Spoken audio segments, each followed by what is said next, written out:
The other facet of getting older is not only dealing with the issues of death, which I recently addressed in a video that talks about the importance of the estate planning process, and we've put together a lot of guides and such that deal with those issues that you can find on our website.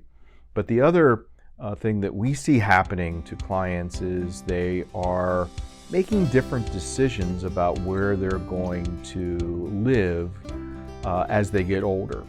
Are they going to stay in their family home, or potentially look at a continuing care retirement community and things like that before they need it? There can be many benefits to those communities. You're essentially buying a form of insurance because you're giving them a lump sum of money up front, and then you pay a monthly fee. But for that, you get whatever care you need whenever you need it, whether it be assisted living, long-term care, any of those kinds of services, and you get that basically for the rest of your life.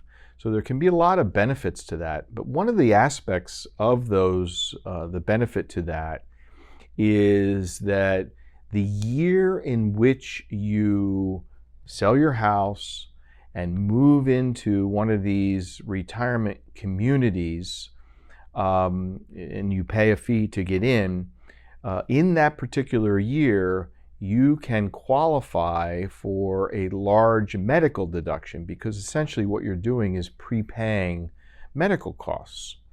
So therefore, if you qualify for a large medical deduction in that particular year, you can offset, your other income because of the medical expense deduction. So if your medical expenses exceed 7.5% of your adjusted gross income, they can be deducted.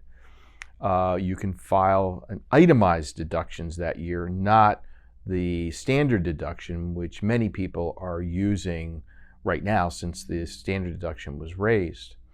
So the other aspect of that is part of your ongoing monthly fee can also be deducted. So in the year in which you decide to move into a one of these life care communities, there can be significant tax benefits, and especially if you, let's say, donate a lot to charity that year because you're downsizing, you're getting rid of a lot of your belongings and things that you will not need going forward, that too can add to your itemized deductions.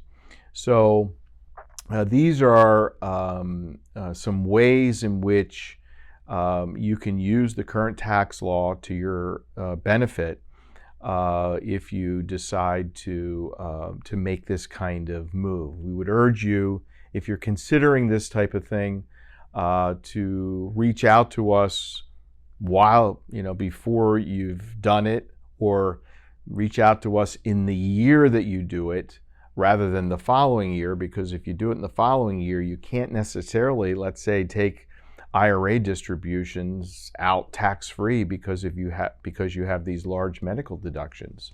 We've got to attend to these things in the year in which you actually move.